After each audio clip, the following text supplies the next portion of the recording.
Good morning, good afternoon, and good evening, and welcome to another episode of The Season Keepers, the show where the only two people we recommend keeping for the season is us. My name's Matt, aka Clean Sheet Wipeout. My name's James, aka FPL Drug. You all right, mate? How you doing? I'm good, thank you. I think we're both good after Gundogain's performance at the weekend. I know, eh? Well, but we're not allowed to chat about how good our captaincy returns have been or how many points we've got because people get very touchy. Oh yeah, that one particular tweet. For those of you not on Twitter, what a knobhead, basically saying don't share your score, which is the whole point of FPL Twitter, to talk about FPL, your score, your team, how it's getting on. It's been an ongoing debate, and it's just starting to piss me off. I'm just starting to block people that say it because what's the fucking point otherwise? I'm still following him, just so I can't miss any more of these terrible takes. Of course you are. All right, well, we'll bitch about the community later on anyway. I think we should jump straight into the games because there were certainly some crackers. And starting with one, Leicester 3, Liverpool 1. Solid performance from Leicester and another loss for Liverpool. Worrying times for Klopp's Liverpool. Like a couple of months ago, you wouldn't have seen them losing one or two games, never mind like 3 or 4. It's mad. Yeah, it's unheard of. And it was a good performance from the Leicester duo, Maddison and Barnes. Vardy obviously coming back in as well with a return. Seen his price has increased as well recently. Just gone up to, I think, 10.1. Yeah. Yeah, I mean, could he be one that potentially the community will be overlooking and blinded by, say, Leeds and Southampton doubles? Yeah, I mean, we'll come on to those doubles and stuff, but I think you might be right because I'm not seeing any potential wildcard drafts with Vardy in it. And we know what he's capable of. Like, any given game, scoring a brace. And he goes on runs. He's obviously a very confidence player. So he has the potential to just keep scoring once he gets in that run of form. So now would be a good time to get him in. Yeah, exactly. I mean, the game started so well for Liverpool. Obviously, they got the goal through Mo Salah. It looked like it was, hopefully going to be a routine win as such. 3 points on the board, and then they move on, get a bit of confidence back, and then they capitulated in 7 minutes. Obviously that moment when Alisson just comes flying out, 35 yards out, like Kabak literally can't do anything. He's obviously going to go for the ball. In that moment, Alisson just lost it, came out, tried to win it. It obviously bounces to Jamie Vardy, open goal, and then the slots at the back of the net. And they've obviously then had the issue with the Maddison. Is it a pen? Isn't it a pen? Oh, well, it becomes a free kick and then he scores, but is it offside? And that's just a bit baffling. And then, they kind of just lost their heads a bit. And then obviously Barnes scores the third. And within 7 minutes, Leicester have turned a 1-goal deficit to winning 3-1. Yeah, quite a turnaround.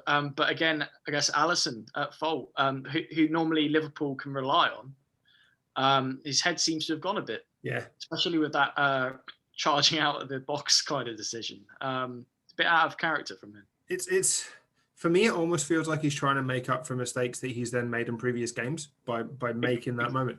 It looks as if he's coming out to, clear his lines, show who he is, and it goes completely wrong. It just it ruins it. And then Vardy does what Vardy does. He pounces on the chance and then slots it into the back of an empty net. He probably couldn't believe his eyes. I half expected Vardy to shithouse it and knock it in with his head. I know. I mean, he could have done. Yeah, wouldn't have blamed him, to be honest. All the time in the world, bless him. But yeah, very worrying for Alisson.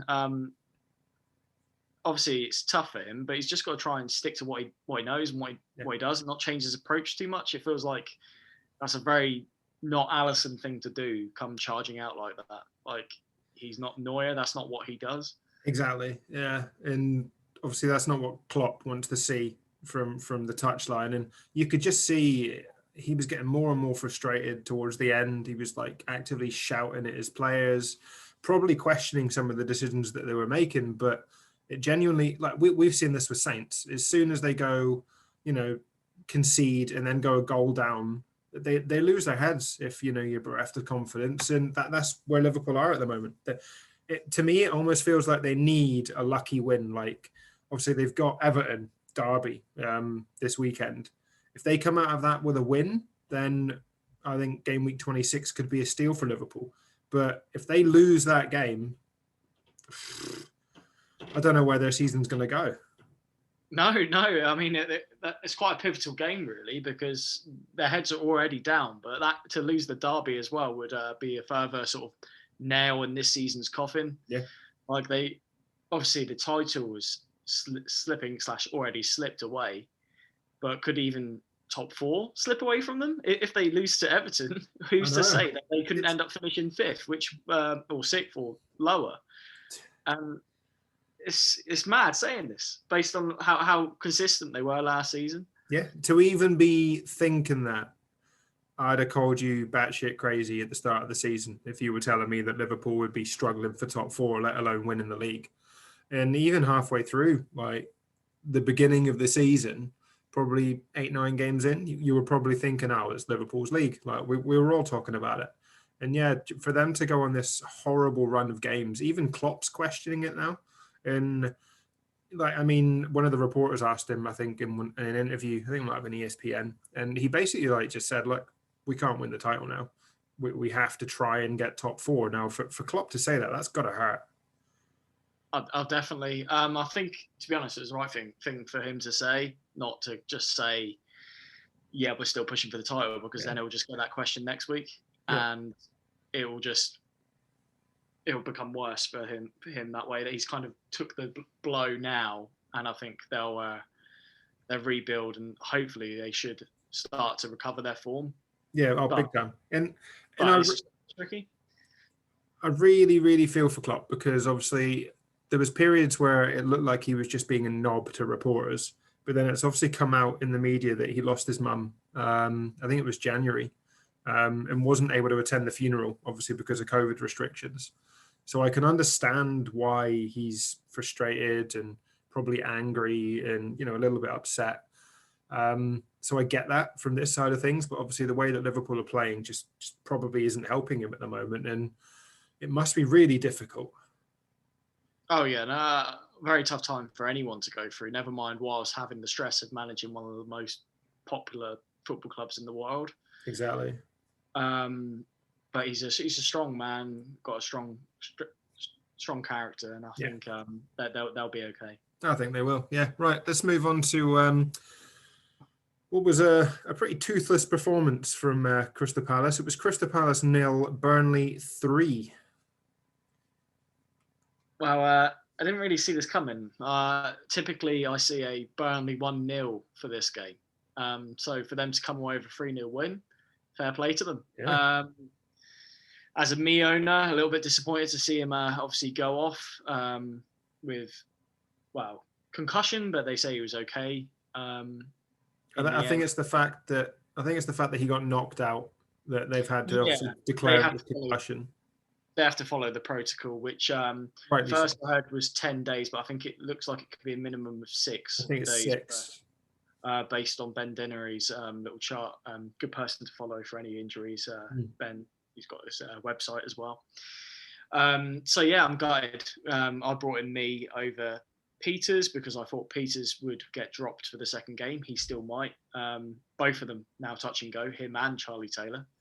Charlie Taylor's been touch and go for about 3 months, but Ben Mee misses out. So that's a bit of a blow for me because he was one of the players I brought in with the view of the doubles. I'm sure many people have brought him in as well. I've seen a few captaincies on him, so that's definitely going to hurt because Fulham's the game out of the 2 that you'd actually fancy the clean sheet, I feel.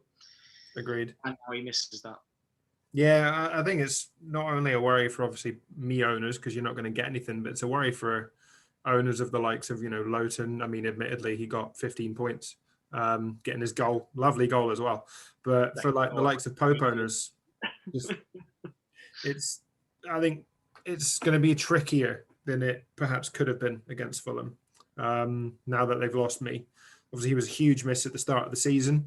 And now I think, even though it's hopefully going to be one game, it's still going to be a big miss against a pretty attacking and confident side at the moment in Fulham. So it's definitely one to watch for this weekend. But Burnley, they started so quickly. Obviously, they got 2 pretty early goals, Goodmanson and J-Rod getting their goals. And then, Lowton took his finish sublimely. But Pope was barely tested.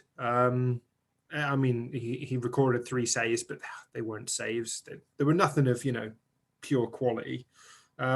Just without Zaha, Palace seemed to struggle, and there was never a point in this game where I genuinely thought Palace would score. I mean, that's a good thing to have as a Pope owner, I guess.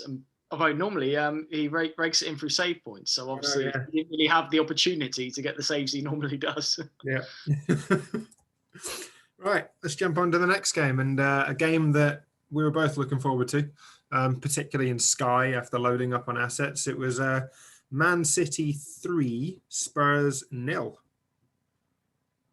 Spurs never really got going in this game for me. It was too easy for City.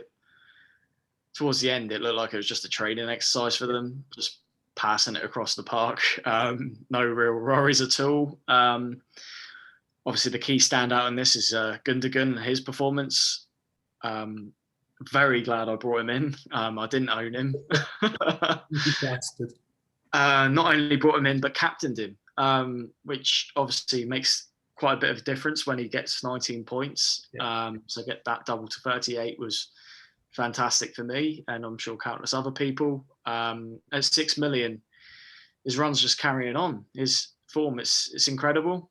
And even with the prospective return of KDB, which is now close, I still fancy him, to be honest. Yeah, no, agreed. Obviously, he went off with, I think it was a tight groin during the game, which was a bit of a worry. And I think Pep's all but confirmed that he'll miss out against Everton tomorrow, which is unfortunate. But I've then seen people moaning about Gundogan on Twitter, and I'm like, well, fucking deal with it. If you didn't own him, tough. Like, you've had the opportunity to bring him in. He's clearly been on this run since Christmas. So if you've not got him now, then you probably aren't going to get him. So there's no point moaning about it. And then for us that have captained him, we can't moan about the fact that he's not playing again because he got 19 fucking points. I've captained people this season that have returned with 2, even 1. So, to get 19 points as a captaincy return, I'm buzzing. I genuinely don't mind him missing out because I never expected to get 19 points against Spurs. I'd have taken that across 2 games. If would literally have bit your hand off if you told me you'd get that over 2 games, let alone the 1. So I don't think there's much point in moaning about it. No, you can't moan. Like if you said 10 points in one game, 9 in the other, thank you very much. Yeah, I can take it and run. The other talking point was the fact that Rodrigo stepped up to take the pen. Yeah, so it's not very clear as to who is going to take Man City's penalties. It feels like it could be anyone, to be honest. Obviously, Ederson gets banded about, but obviously that's a very risky decision to make with your goalkeeper taking the pens with the prospect of a counter. But, yeah, I think I feel like they should just give it to Gundogan and just keep the faith. Or just whoever they give it to, just keep the faith. Don't just switch at every pen miss. Exactly. Like, you've hit the nail on the head there. If you miss a pen, like if you in your mind know that if you miss it, you're no longer on penalties. And I know Bamford's spoken about this with Leeds, him and Click kind of swap. But if you know that you step up and you miss that pen and you don't get to take the next one, the pressure that you're under is unbelievable. Whereas if you know that you miss it, but you'll get another opportunity to take another pen at some point, then sure. But yeah, the way City are doing this, it baffles me because, Gundogan missed his last penalty. So Rodrigo steps up and he scores, but then we could all see that it was a shit pen. Lloris should have saved it. And then Pep in his press conference afterwards even said that it was a poor penalty. So does that now mean that Rodrigo doesn't take the next one? Because admittedly, it should have been saved anyway. And it just baffles me. But this Ederson debate, I can't ever see Ederson taking one. I think it would be crazy because, like you said, the possibility of a counter. And people were like getting really excited when Edison walked up to the halfway line to speak to Bernardo Silva. But I think it was just Edison passing on information to Bernardo Silva, who then went to speak to Rodrigo. I don't think it was Edison saying, look, I want to take this penalty. Well, no, the risk would be too great for both Edison and City. Like, I'm sure he don't want to lose his clean sheet. No, and Edison can't moan because he got a fucking assist. For that bowl. Yeah, it was unbelievable. The bowl that Edison played over the top for Gundogan was exceptional. Sublime, fantastic pass. Yeah, I saw the smile on his face, and I don't blame him. No, he was buzzing, absolutely buzzing. Is he? I think Zinchenko posted on Twitter that Edison has more assists than him this season, which is fucking hilarious. I didn't see that, but that's brilliant. Really, really good. Right, let's jump on to the fourth game of Saturday, and I think it was Brighton 0, Martinez 0. Yeah, what a man! Single-handedly defeating Brighton's XG. Yeah, massively. So yeah, obviously a lot of shots faced, nine saves for Martinez, and as someone that had Martinez and chose to retain him rather than moving him on for Pope, I was delighted. No, good on 12 points in a single game week, it doesn't get much sweeter than that, to be honest. And I feel like even though I've got Johnston in my team, even when West Brom get a favourable fixture, I feel like I still want to play Martinez. Yeah, it was just on one of those games, wasn't it? It was literally like, you shall not pass, like fucking Gandalf throwing his stick down, or like Hodor in Game of Thrones. I was just had those visions. But yeah, he was unbelievable. Just save after save after save. And no matter what Brighton threw at him, it was either going straight to him or he was pulling off a worldie. And obviously all you Martinez owners were absolutely buzzing. And I don't blame you, to be honest. Brighton should have conceivably won this 3-0. Like, Villa didn't test Sanchez. He made one save. Right, exactly. And fair play to Martinez. I'm happy for him. Like, he's got 2 clean sheets against 2 of the clubs he's played for. Obviously Arsenal when he was on loan at Brighton as well. Yep. So I think that's extra sweet for him. I think maybe a bit of extra motivation, but yeah, Brighton unlucky to not really come away with anything here. Like, obviously fantastic saves from Martinez. Yeah, and I've been really, really impressed with Brighton lately. They've been on a good little run. Obviously in Sky, we've got a decision to make in terms of, do we bring in a Brighton player to cover the captaincy? And in all honesty, like the way Brighton are playing and the fact that they restricted Villa so much, I'm very tempted. I didn't start with like the likes of Dunk, for instance, whereas I know a lot of people have, but I'm tempted to bring him in just to cover that captaincy because I can conceivably see it as a clean sheet. I was going to ask who you'd go for, and I was thinking in my head Dunk. And yeah, it makes sense, like the clean sheet, but also the potential attacking threat as well. We know he can. Yeah. It's quite handy from a corner in the air. So yeah, for me, I think it will be Dunk probably for Azpilicueta, because at that point I then don't like the fixtures that Chelsea go on. I think it's Man United at home, Liverpool away, Everton at home, Leeds away. I don't like them at all for clean sheets. So Azpilicueta for me would then potentially be just tiers, and you're reliant on, tackle tier or passing tier. Whereas the likes of Dunk, it provides you that coverage, and it could even provide more than one captaincy game day, because looking at the scheduling, we might even see Brighton have another single at some point. That's a fair shout. It's quite a bad run from Chelsea. I mean, Azpilicueta is capable of attacking returns as well, like an assist or even a goal. Could have scored yesterday. Exactly. It's a hard decision to make. Shall we talk about the Saints? I've been trying to avoid it. Yeah. Six losses in a row. Southampton 1, Wolves 2. Obviously, started so well. Fantastic goal by Ings. Reminiscent of the Ings we saw last season. Clinical. Yeah, great finish. Obviously, it changed, and Neto kind of tore us apart, really, to be honest. Neto and Traore switching wings changed that game in the second half. and we couldn't deal with it. But for me, and I know, I might be biased, I'm a Saints fan, but I have no idea how that Bertrand penalty is a penalty when we have seen other handballs against us this season not given. Yeah, that was a particularly harsh decision. I don't know what Bertrand's supposed to do. Those handballs where they twat it at someone's hand from about 3 meters away, about 80 miles an hour. What are they supposed to do? And it's not like he's even sticking his hand out to block it. He's turning his body away to try and, get out of the way. And it hits his arm, and they give a fucking penalty. And then obviously Neves steps up, puts it away, and then Wolves get so much confidence from that. And immediately, like we've said before, our heads drop because we've conceded.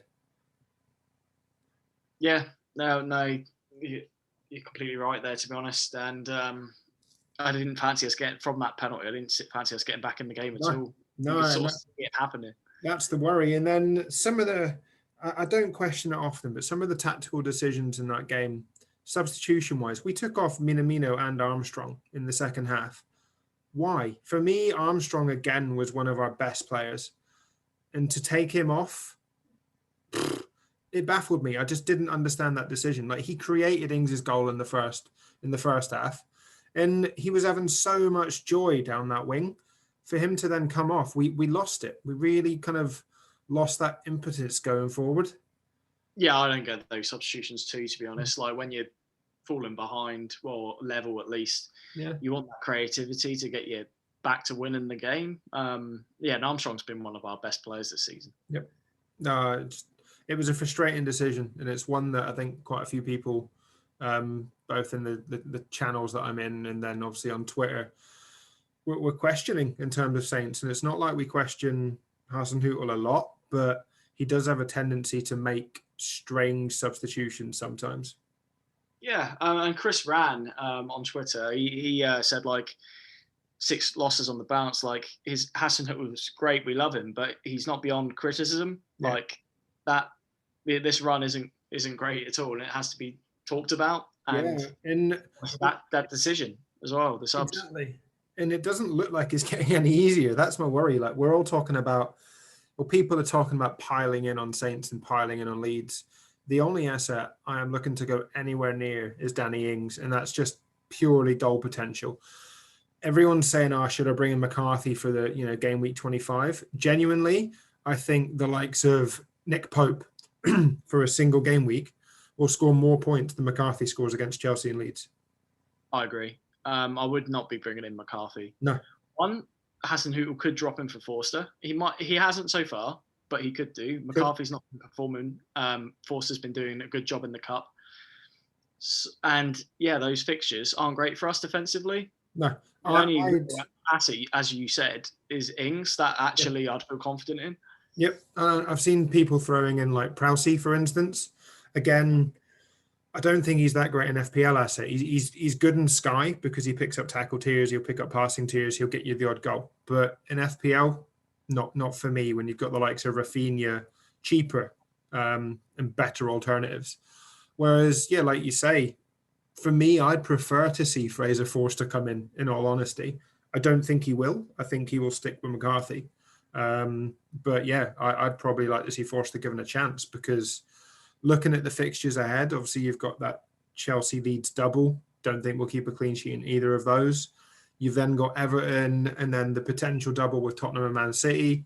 Again, can't see a clean sheet at the moment because we just look naive at the back sometimes. And Kyle Walker-Peters picked up an injury. Looks like he's going to be out for another prolonged period of time. So defensively, we're already struggling again on that wing. And we saw Newcastle take full advantage of that in the last game. So again, I'm just worried. Yeah, in terms of the official FPL game, it's only Ings. Jason Prowse, you're too reliant on set pieces. Yep. Vestergaard, he could do something from a corner, but those clean sheets don't look likely. No. Ings or no Ings, to be honest. Double up, I'd advise against it. Triple up, what are you doing? Yeah, exactly. Same. Honestly, I've only considered the one. Even though we've got potentially 3 doubles in a row, I still think Ings is the only viable option, in my opinion. Yeah, I mean, I'm much more geared to the Leeds assets, to be honest. Yep. Right, let's jump into what was a surprising result, given I listened to Planet FPL's Clash of the Correspondents last week, and Gemma was very critical of West Brom, believed they'd lose 4 or 5-0, and they came out and it was West Brom 1, Man United 1. Well, the start of this game, I didn't see coming, but maybe my girlfriend did, because she brought in Diagne. She did bench him, but she brought him in because of his recent run of form. He got a couple of assists. Apparently, he's got a good record in Europe as well from prior to West Brom. But yeah, he took the goal well. Yeah, looks a good player. So I mean, there's potentially some value in him. I think he's cheap. But yeah, not the performance we expected from Man United. No, not at all. I mean, Bruno took his goal very well. Lovely finish. But yeah, they just looked a bit frustrated. And West Brom's game plan, I think, just they stifled Man United in their attacks. And yeah, there was at times that United looked like they were rushing things a little bit in particular moments, trying to play that extra pass or trying to go a little bit too early. But West Brom, for me, fully deserved the draw in the end. I know Sam Johnson made a few saves, kept Cavani out once, I think it was, and a lot of people like myself gambled on Cavani for this particular game, and that didn't exactly pay off. We got 2 points, but it was worth the risk. But yeah, I think this is a much needed point for West Brom, and quite an unexpected one as well. Oh, it really is. Like, I nearly went with you, to be honest, on the Cavani move. I was tempted, but I didn't really want to throw that much money. I know he's not that expensive. He's 7.9, but yeah, it just felt like too much of a pump for me to do it. And obviously, with my moves that I did do, me and Gundogan and Watkins, I was happy with those. Exactly. For me, it was always going to be a 1 week punt anyway, because I'm wild carding. Got another good fixture, hasn't he? They play Newcastle. For Newcastle, so that's what made it appealing to me. Those two. If he doesn't get a return like he hasn't against West Brom, then chances are he'll return against Newcastle, I think. Yeah, and the way Newcastle have looked as of late, I mean, obviously Steve Bird won't like us saying that, but I've spoken to him and he's very downbeat about Newcastle, and understandably so. But yeah, I think it'll come out. They'll obviously want the win after drawing against West Brom, and I could see them putting 2 or 3 at least past Newcastle. Oh, totally. I mean, Callum Wilson's so important to Newcastle, as is Son Maximin, who's obviously back. But yeah, I think Wilson not being there hurts them. Yeah, massively. Right, let's jump on to what was a cracking game. Thoroughly enjoyed watching this one. It was Arsenal 4, Leeds 2. No, I don't think there's a game we've had this season where we've said Leeds have been a bad team to watch. Wow. Aubameyang hat-trick. I mean, yeah, I saw you tweet about it. You said, is he now an option? Is he now an option? Obviously, he's a very expensive option. But can you really complain with a hat-trick? Obviously, he's not going to do this every week. No. But maybe his confidence is back, and he'll start again, because obviously he's been benched a few times by Arteta, but it's hard to bench someone that scores a hat-trick. Yeah, and took his goals very well. Obviously, one of them was a pen. Leeds it was a game of 2 halves. They kind of just let Arsenal dominate them in the first half. Came out a little bit in the second, with a little bit more fight, but Arsenal were always going to win this game, just from the way that they set up, the way that they went for them. But yeah, like I said, like Aubameyang just looked a lot happier. Obviously, he had Saka playing alongside him. Saka was exceptional again. He's such a talent. But just looking at the fixtures, I think for me, Arsenal are one of those teams that I'll probably stay clear of until after game week 29, when their fixtures then turn, because I think after that point, they then play Sheffield United, Fulham, Everton, Newcastle, West Brom in the space of 6 games. That's a tidy run. And that's the type of run that I'd probably, if you want to take a punt, go to Aubameyang, or if you want to move elsewhere, bring in the likes of Saka for that kind of run of fixtures if you're looking for a cheaper alternative. Yeah, I mean, now's not the time to do it. It's a single game week against City, so there's better weeks to bring in a player like Aubameyang. Yeah, whereas obviously with Leeds, a lot of us have already got the double up. They're always looking likely to score goals. Rafinha continues to return. Got another assist in this game. But Leeds have obviously got that double. Yes, they've then got a single in 26, but they also play in 29, which is a bonus. So for me, I'm probably going to stick with having 2 Leeds assets in Bamford and Rafinha. I don't know about you. I'm on. Obviously, I've just got Bamford, but I'm looking to get a second, and it's between Dallas and Rafinha as to who I'm going to bring in. Maybe Dallas. Okay, interesting. But yeah, still thinking about it. Because obviously the double is Wolves away, Southampton at home, and then in 26, I think they've got a single against Aston Villa at home. I mean, Dallas is attacking returns. He's more than capable, so I'm not too worried about it. I think he could quite easily.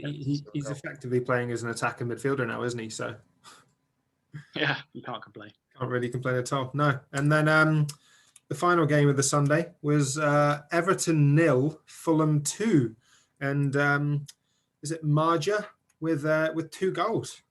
Yes, you might know him from Sunderland's Netflix documentary. He featured in that before going off to Bordeaux, who he's on loan from. Looked very good, very clinical. Took his chance as well. Just sort of like a Gary Lineker style finish from the first one. Very cheap. I saw some people brought him in and captained him. Fair play to you. That's a ballsy decision. I know. Very. It is. I mean, it was a double, but still a relatively unknown player, at least in the Premier League. Yep. But yeah, he looked very good. So if you're looking to save money, there's not much going on in that price bracket. You've got like the likes of David McGoldrick, Ashley Barnes as a 6 million luxury down there. But for 5.5 million, I think, not bad option. Yeah, 5.5 and only 0.3% owned at the moment as well. So he is a consideration. I'd like to see if he starts against Sheffield United, for instance. I think after that performance, surely you'd expect it. But it's just Fulham have got a lot of options in and around that position at the moment. So yeah, it'll be an interesting one to see which way they go. But I was very impressed. I feel like they have to start him. However, obviously Mitrovic was out ill, so that's why he didn't play. Yeah. So he could come back, which would be the fear if you were to bring in the likes of Madja. But exactly. But yeah, no, 5.5 if you are looking to chase and you're looking for a differential, could be a great show. And he might also on tomorrow we get to see the team sheets obviously against Burnley for Sky. And if those in the third team leagues, maybe looking to make a bit of money, if you're in Tim's league, or obviously if you're in ours and you just want a bit of joy trying to make your way to the top of the table, he might be worth a transfer bringing in, even for the captaincy against a Burnley that, are now missing Ben Mee. Fulham, I think, could take full advantage. And if so, why not? Why not have a bit of fun and take a punt on him? I think so. With the team news, it's worth it. Yeah. Right. Obviously, yesterday's games, the first kickoff was a resounding win, to be honest, for an Antonio-less West Ham. It was West Ham 3, Sheffield United 0. Yeah, very, very strong performance from West Ham in the absence of Antonio. What I'd like to mention is Cresswell's delivery. His delivery is exceptional. He is so consistent from both crosses and corners. Obviously, the goal for Diop coming from a corner, great header from Diop. It's like he just literally slotted it straight in Bonner's place in terms of attacking threat from corners anyway. Bonner's probably would have hit the post. He's hit the post a couple of times as well, Bonner. But yeah, great goal from Diop. And yeah, Cresswell, I think I'm kicking myself. I've had Kufal, Dawson, and Bonner over the last couple of weeks. And I would have had Cresswell, but I didn't have the money. I just literally did not have the money. But had I found the money, then he would have been an excellent pick to have over the last 6 to 8 game weeks. Oh, he's a glorious asset. And you were very unlucky because Sufal should have scored. Oh, fucking hell, yeah. Head in hands. He looks like a lost lamb. He's literally there, and he's looking like, is someone coming? Is someone coming to pass to them? And then he just hits it straight at the keeper. And obviously a goal from a defender, that would have been fantastic. He would have got free bonus. You would have been on for Lowton scores of 15 points.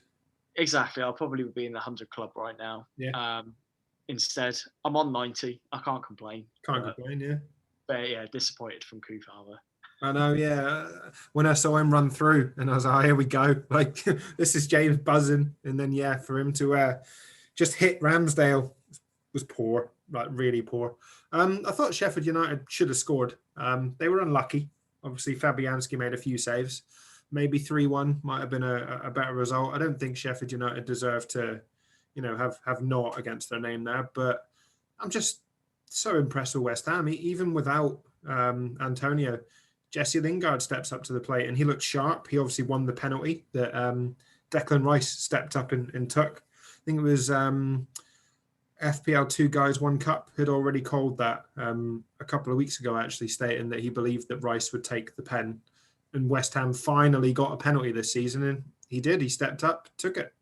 Well, interestingly, Lingard tried to take it off of him. He did, yeah. And then obviously he's the first player to go over and congratulate Rice after he scored, which is good because these arguments, I don't know why they keep happening. Surely you know who's taking the pens.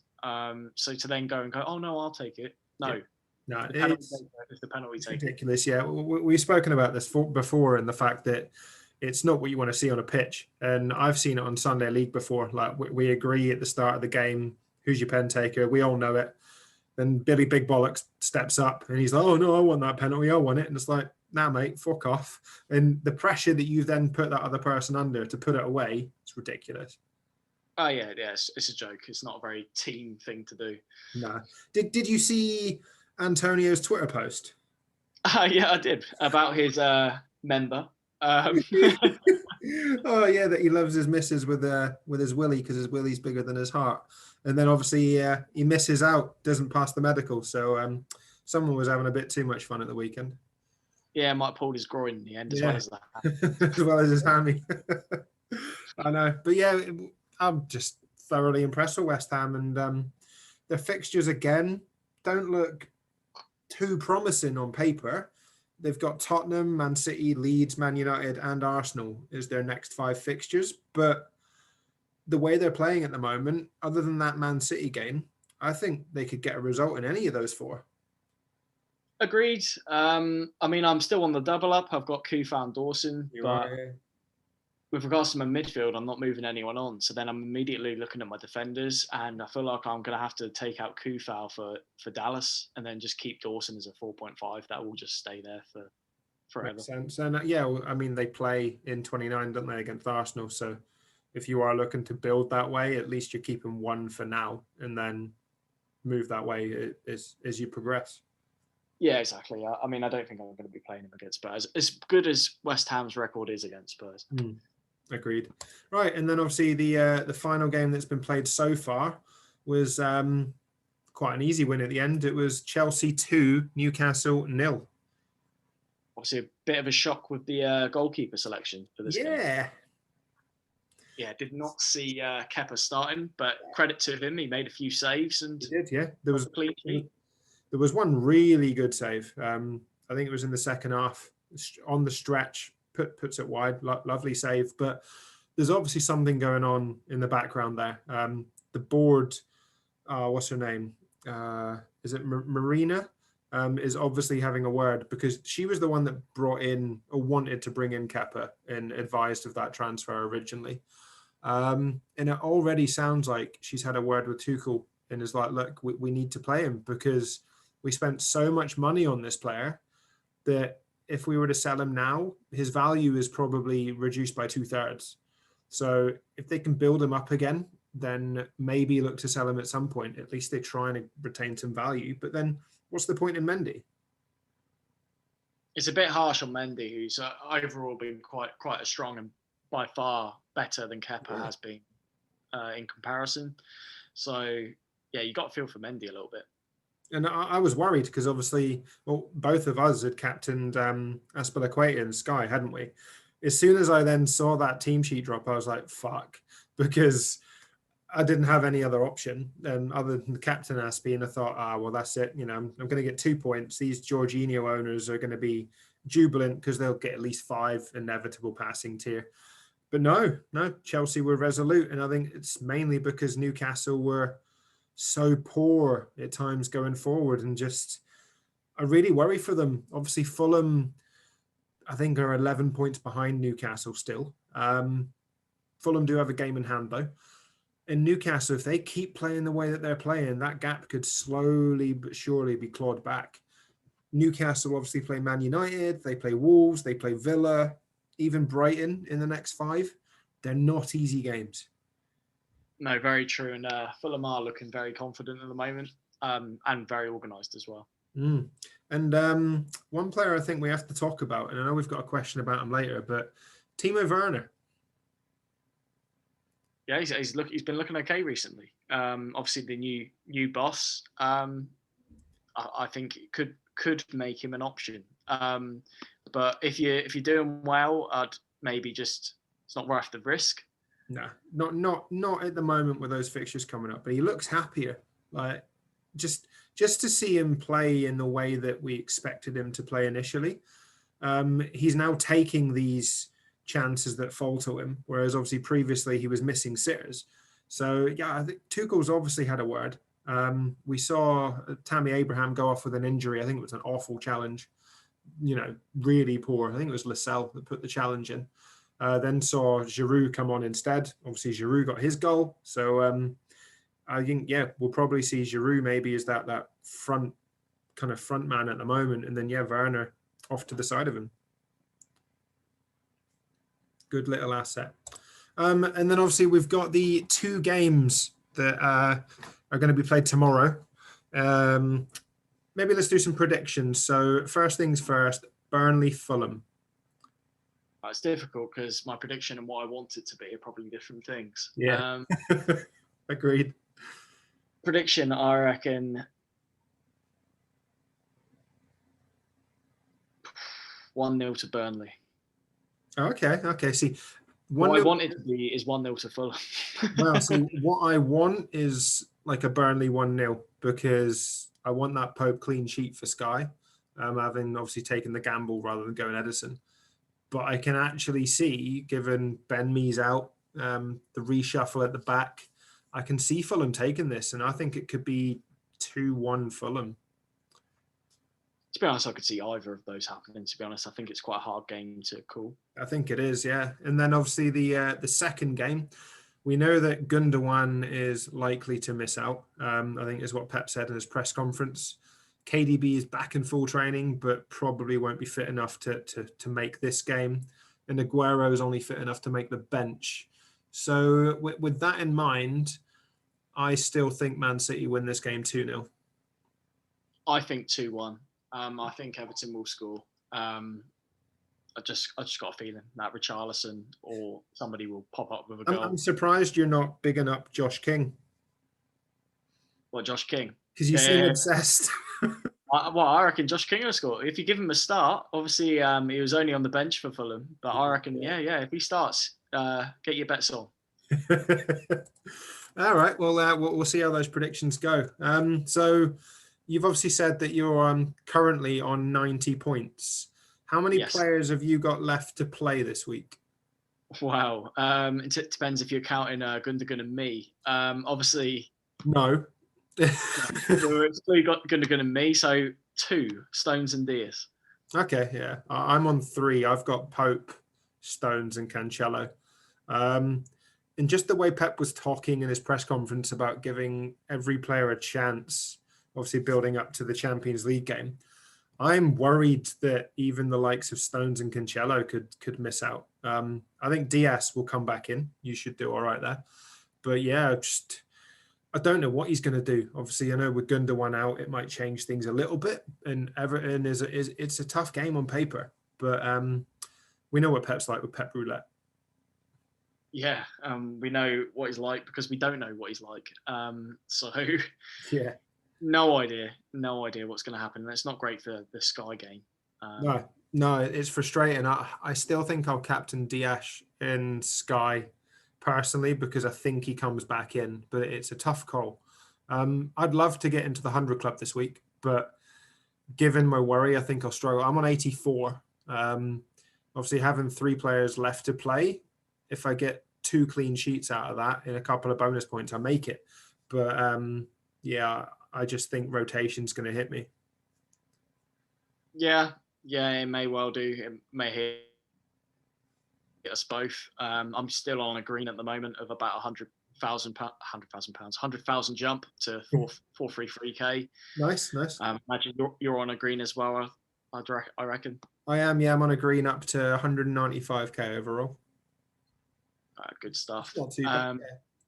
Right. Looking ahead with FPL, I think we're on 2 different strategies now going forward, aren't we? Yeah, we are, and I think that's mainly down to the chips we have left. So I used my bench boost earlier in the season. Matt used his triple captain, so he's still got his bench boost to come. So tell us what you're thinking of doing, Matt. I'm edging, and I mean I haven't pressed the button yet because we're still waiting for the Premier League to fucking confirm things. Which the fact that they've not done that yet, I find baffling. Hopefully, we get the confirmation by Friday. But I think I'm going to wildcard into game week 25 to allow me to bench boost into game week 26. Obviously, with the fact that we believe, and again, it's an expected added fixture.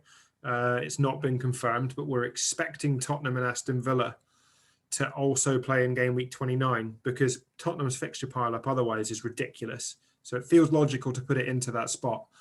Will allow me to then have probably 2 or 3 from Villa and 2 or 3 from Spurs, which is a minimum of then 6 going into that double.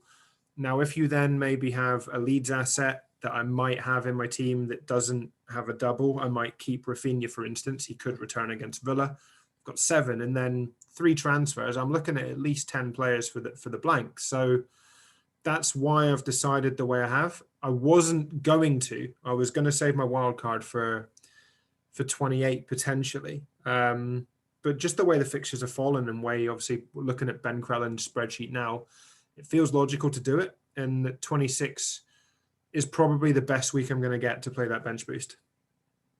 Yeah, no, I think based on the chips you have, it makes the most sense what you're doing. Yeah. Myself, I'm potentially going to save my wild card for later because I don't have to worry as much. Yeah. I don't have a bench boost.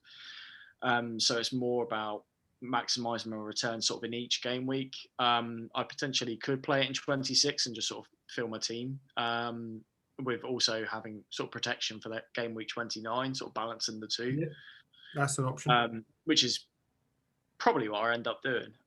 However, I said to Matt before this that I could always save it for use it as a free hit on game week 38 on the final day, or there's inevitably going to be better game weeks down the line as well, like game week 30 and stuff where good turns and fixtures which I could target.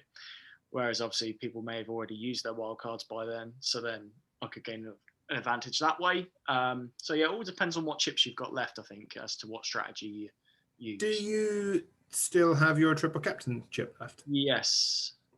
Are you likely to play it in game week 26? Well, if I'm not wildcarding, then very likely to play it in 26. If you were to play it, which team player would you be targeting? It'd be very tempting to go with a Spurs player. Yeah. I mean, you've got Burnley and then either Fulham or Southampton, and I think that's a great set of 2 fixtures. I don't think there's a better double out there, to be honest. Agreed. Yeah, I think that's probably the way to go. Obviously, some people might look at Man City, where obviously they've got West Ham and then either Wolves or Saints. More likely to be Wolves, I think, from conversations that I've heard. But on paper, yes, Spurs have probably got the best double. And most, if you've got them, the captaincy will be on either Kane or Son. So yeah, Yeah, exactly. Nah, good. Right, let's jump on to the Sky game then. And how have you been getting on this week? Not too bad. So I've increased in rank in both. Team 1's up to 7.6. Team 2's up to 3K. Well, 3001 is the position. Nice. I'm annoyed I didn't get that extra 1 to be 3K exactly. You might by the end of the week. Yeah, I might do. Team 1 on 117 points for the week. Team 2 on 113. Both my keepers did well, Martinez and Pope. Captaincies for Azpilicueta in both, which did well. Obviously, Bruno and Gundogan as well in both. Yeah. Sort of the one main picks carrying me through. I've got Foden to come in Team 2, which I'm hoping he'll do something in this game. Hopefully he'll play. Yeah, that's my worry. The main concern, isn't it, with Pep? And my third team's done shite, so I won't talk about it. Yeah, in my main team, I'm on 128 at the moment, up to 61st, which isn't too bad. But I was frustrated because I was debating obviously between having Foden or Rodri going into this period of doubles for Man City. And I went Foden, which was frustrating to then obviously see Rodri step up, take the pen. So it could have even been, I could be talking about 140 points at the moment. But, I'll take 128. Obviously, Azpilicueta kind of helped there, having Bruno. I went Salah to start, just I knew he was starting and I just fancied him. So that it's not been too bad a week. My second team, obviously, that's the ex-Cup team that is now basically dead. It's got one transfer left, which I'm saving. So I've kind of set up a team that I thought could maybe take me through and just see how it's gotten on. And to be fair, it's on 105 points for this week. Didn't have captaincy coverage at all yesterday, which is obviously where that drop-off's been. I just didn't bring a Chelsea player in. I brought the likes of Vardy is in it, for instance.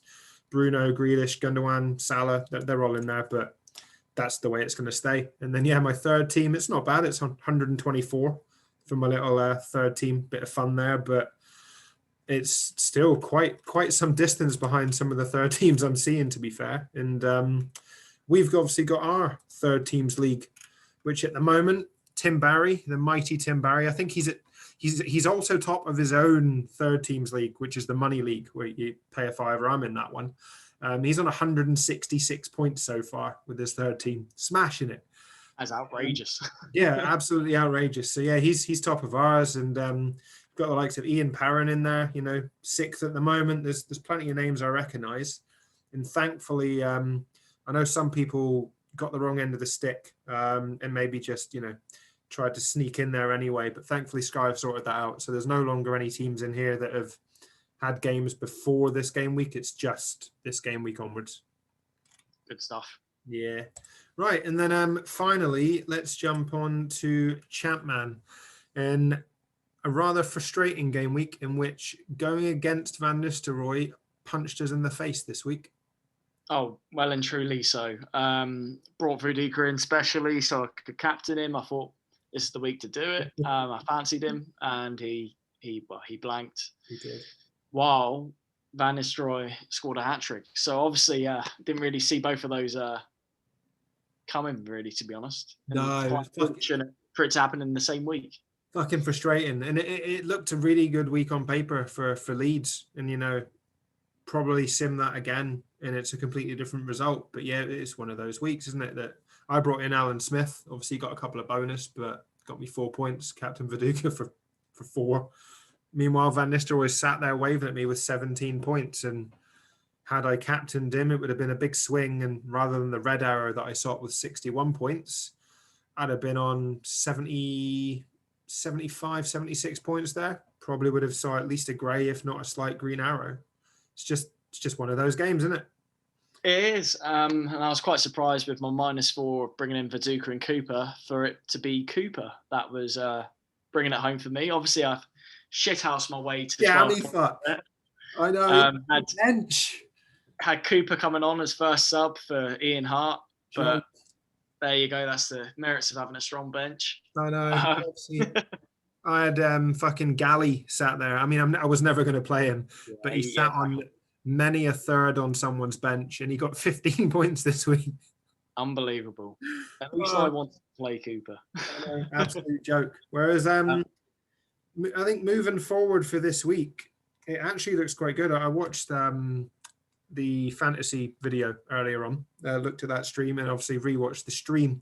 So it was quite handy. But teams maybe to look at this week for me, like Arsenal look really good for the clean sheet. Sunderland seem to struggle away at Arsenal, which is maybe edging me towards a move I might make, potentially moving Arca on for Pires, which feels a bit like a gamble. But with Arsenal's potential double, could be good. Sunderland fixtures admittedly still look pretty decent, but I don't know. I'm sitting around the 100, 150 mark week in, week out, and I kind of want to take that punt. Whereas Liverpool look really good, not away to Charlton, but it could be a pretty decent game. Leeds, I mean, we've obviously said this last week and it didn't happen, but Leeds look like they smash it against Derby, like regularly hitting 3, 4, 5 goals. So if we want to go against Van Nistelrooy, again, could be a really good week to do it. Man United look really good against Ipswich from the sim data. So it's one of those calls again. I think between Van Nistelrooy and Viduka, it's going to be so hard. It is, but I'm going RVN. I'm not changing my mind. Oh, I'm honestly, I think I might go Viduka again. Fuck it, do it. I just love it. The Newcastle Tottenham game looks a lively one. I think there's goals either side, just the way that obviously Spurs defend and then Newcastle go the old long ball. So that might be quite a tasty affair on Thursday. And then Watford look like they've got goals in them against Bolton, which made me think of Petkov as going back to an option. But I fucking hate their fixtures moving forward. After Bolton at home, they then play Leeds away, Borough at home, Blackburn away, Man United away, Sunderland away. I don't think it's worth going to Petkov if you're not already on him. I know you are already on him this week, aren't you? But if you've not got him, I don't think he's worth targeting, in my opinion. I'd agree with that, to be honest. The move I'm looking to do is potentially moving GX to Chadwick. Yeah. Hopefully, Man United may have like a slight rotation against Ipswich, like a slight rep. But even if he doesn't, I think at 5 million, he's quite a good player to have for whenever he does play. Yeah, could well do. So how are you looking at setting up this week then? So I've got, obviously, if I bring in Chadwick for GX, then I'll start him, and it'll be a 3-4-3. So like Cooper, Hart, Delaney, and then with the midfield of Izzet, Zepeda, Petkov, and Chadwick, with then the front three of Viduka, Van Nistelrooy, and Boksic. Nice. Home ties as well for the front six, the front seven apart from Viduka. I was going to say that sounds tasty. I've got potentially Jääskeläinen in goal. It's between him and Sullivan, and it's a tricky one because I think neither keep a clean sheet. But we've seen what Jääskeläinen's like in this sin. He's an absolute god. So I'm probably going to go with him just purely for save bonus. Then it's Lauren, Sylvester, Southgate at the back, hoping at least 2 clean sheets in there maybe. Midfield will be De Boer, Brian Hughes, Izzet, and if I do make the move, it'll be Pires rather than Arca. And then up top, I'm really hoping that the gamble is going to pay off this week with bringing in Smith. Keane looks good in the fantasy sim. Obviously, he's out for us. So it will be Smith hopefully playing with Viduka captain and Van Nistelrooy vice captain. And just because of what happened last week, I'm going to put Galley for a sub just in case. Fair enough. Yeah, that won't happen again, but exactly. Why not? I mean, he'll probably come on for the likes of De Boer might miss out, for instance. And Galley will come on for a 1-pointer rather than the 15. But hey ho. Right, let's jump on to the community questions to finish up the pod. We got a few in this week, so thanks, guys. First things first. Question in from FPL Buddy. Is it time up for Robbo as he is on my bench for the past 2 game weeks? Wow. But with their fixtures turning from next week, perhaps it's time to pull the trigger, or should I just stay put and reassess? Well, there's no real point in leaving that sort of value on your bench. Like I wouldn't feel comfortable. I saw a lot of people benching Son over the last game. Admittedly, it was against City, but I still don't feel comfortable benching players of that quality. No. I don't want to own Robbo or Trent right now, but that's mainly due to Liverpool's form. They've not been performing, but they do have, as you say, a good run ahead of them. So I think you could be ditching Robbo at exactly the wrong time. So if I were you, I'd just stick with him. It's such a tough call. I've got many a wildcard draft saved on my phone at the moment. In a lot of them, there are no Liverpool, so even no Salah, because I think it's tricky to get every player that I want in there. In Liverpool at the moment are the ones that I'm willing to sacrifice. So if you are looking at leaving Robbo on your bench consistently, use that value elsewhere. There are better, cheaper alternatives at the moment that are scoring consistent points. And then you could upgrade your midfielder, get a slightly better forward. That would be my opinion. Second question in from FPL Dronic. So is Giggs the United go-to midfielder? Seems like Bex has always dropped for the beautiful chatters and Veron seems to shoot wide. Maybe the light shines off his bald head into his eyes. Anyway, Giggs, yes or no? I love the way that man's mind works.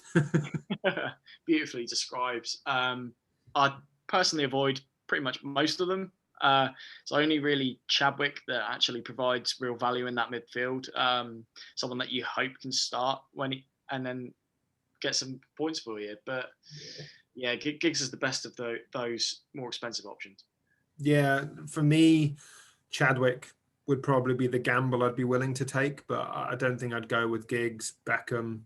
I think the double up with Van Nistelrooy and Sylvester, I think, is probably more than capable of scoring week in, week out, whereas the others, you take a more of a punt in the value that Giggs has. Like I say, I think there's better midfield options out there that probably get more consistent points. Question in from FPL Thomas, obviously the other side of the man on pod. It was, if either of you were arrested, what crime do you think each other would have committed? Drugs aren't acceptable. Contrary to my FPL name, I think I'm pretty good on the drug front, but I think Matt would get done for tax evasion. What makes you say that? I don't know. I feel like tax evasion. As an architect, eventually you're going to have a lot of money that you want to put away, and I feel like maybe that might go into an offshore bank account. Yeah, I'm just going to start setting up a bank account in Switzerland.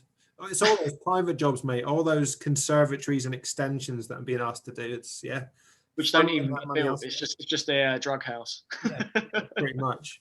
For you, I mean, we all know that you can be easily persuaded at times. So honestly, I think it wouldn't surprise me to hear that you've got together with a bunch of lads that you've met in Manchester and you've been part of a robbery. To be honest. I like to think I'm not that highly influenced. I'll just go all GTA, but it does sound fun. Yeah, I can imagine. Honestly, you just calling up, Matt, I'm banged up. Why? Just robbed a superstore. Never mind. That life sounds a lot more interesting than my life at the moment. It does, exactly. It's something to do during lockdown, mate. Question in from Steve Bird, and I think this came from a conversation that we were having on Twitter, specifically for me. Are you, Matt, offended by FPL drugs' natural beauty? Well, mate, look at him. Wouldn't you be offended?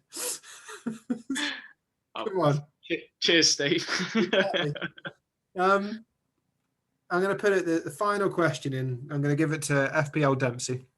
So it's an FPL question, and one that we've already slightly touched on anyway. But as a Timo Werner owner, should I keep him ahead of Saints, United, and potentially Liverpool, or look towards Harry Kane? I mean, Harry Kane's always going to be tempted, but the fact that you're already on Timo Werner, you could maybe save a transfer and just keep him. What I'd like to know is if you have Son, or if you have Son, then going without Kane isn't as much of a risk. So I feel like keeping Timo Werner could be a good one to climb the ranks. But if you don't have Son or Kane, then yeah, you're probably going to need one, and that Kane would be obviously a great one to bring in. Yeah, for me, I'd keep Werner for this week, obviously against Saints. likely to concede. Werner's probably likely to get an assist, get on the score sheet. But after that, I'm not a huge fan until maybe game week 28. Obviously, they're blank in 29, but they play Leeds in 28, and there could be goals in there for Chelsea. But that it's just that Man United, Liverpool, Everton fixture kind of little run in there worries me with Werner. But you never know, that they're playing well at the moment. So yeah, like you say, it could be a really, really nice differential. I think that's going to draw the pod to a close, to be honest, mate. We've gone on as we do. And we've got 2 more games to look forward to tomorrow night. So hopefully come next week, we've had a tidy double for Saints, and then we can actually have a bit of positivity about the podcast. I hope so. We need it. We do. And on that jubilant note, it's a goodbye from me. And goodbye from me. Cheers, guys.